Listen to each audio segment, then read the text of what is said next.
Welcome back. This is New York Critical.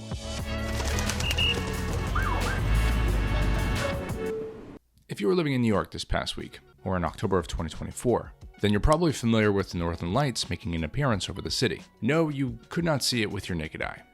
But yes, you could not see it because of light pollution.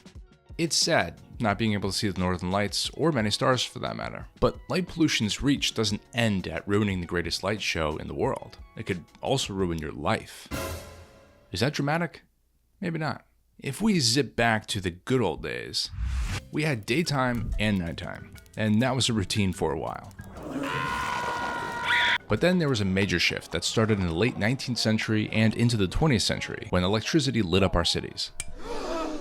Concerns about light pollution first emerged in the mid-20th century, when astronomers struggled to see the stars because of growing artificial sky glow. By the 1970s, the term light pollution was coined, and researchers started to study its broader environmental and health impacts. And these concerns have grown more urgent, especially with the growth of urban lighting technologies. Studies show that artificial light at night, also known as ALAN, is linked to disrupted sleep and higher stress. Such a study was published in JAMA Psychiatry. This study revealed that individuals living in high ALAN areas, including New York, had later bedtimes and shorter sleep durations. Teenagers in particular saw their bedtimes pushed back by 30 minutes, cutting into their sleep. And let's be real, being a teenager today is hard enough. Less sleep means struggling in school, Peter, you still with us? mood swings, lower motivation, You science. and weakened immune systems, and risky behaviors like skipping school or even substance abuse. None of that's good for anyone. Among US cities, New York is rated the second worst in both light pollution intensity and the number of residents experiencing these negative health outcomes, closely following Los Angeles in most studies.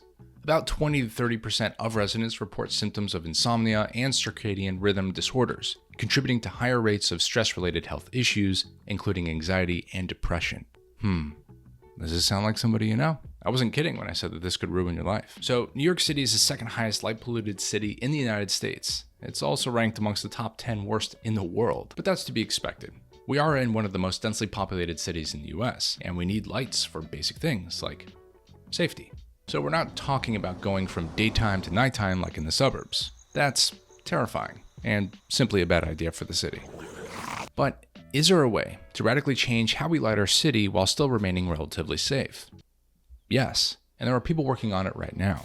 There's a professor and his team at the National Central University in Taiwan, and they've developed a new LED street lamp that reduces light pollution. It uses special lenses to focus light downward, cutting upward light emissions to just 2% compared to 20% with the regular street lamps. Their design also saves up to 60% in energy and is great for city streets. The team plans to test and introduce this system in cities soon, but there's no start date yet. Urbandemus is a design firm that creates urban lighting that incorporates multi-chip LED modules to direct soft, angled light downward, preventing unwanted upward light and reducing glare. And these are just two of many teams that are working on solutions as we speak.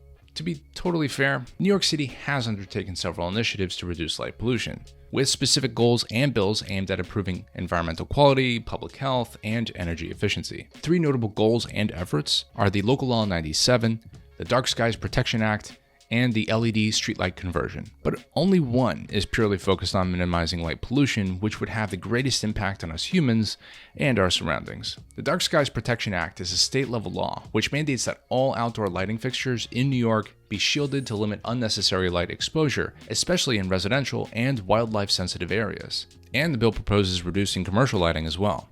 Hopefully they stick to that. But it won't go into effect until 2026. So we won't know how long this lighting transition will actually take and if it will have any notable benefits under the bill's requirements until it is fully implemented. And I wish I could say that light pollution only really affects us during the night, but it actually keeps us company during the day. Yes, light pollution can affect your daytime routines, especially through the influence of artificial lighting in work environments. Right, poorly managed office lighting, especially when it mimics high-intensity daylight, can also disrupt the body's natural circadian rhythms, which is regulated by exposure to natural light.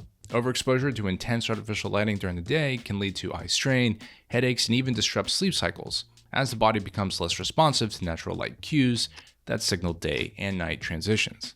Luckily, there are simple ways to reduce the impact of that god-awful office lighting, because let's face it, happier employees means better productivity. Try blue light glasses, follow the 20-20-20 rule, and use blue light filters on your screens. And please, get rid of those harsh white blue lights in your apartment. They're bad for your health, and they're not worth the energy savings. They're also just offensive. What's going on in there? What? That light! Oh, We didn't cover how light pollution affects our ecosystem and how that could also make our lives better, but we'll cover that in another video. The challenges in implementing light pollution controls in New York City, especially when balancing environmental health and operational and safety concerns, is, well, challenging is an understatement. But what about you? It doesn't matter if you live in New York or not. What are your ideas to change how we light our city?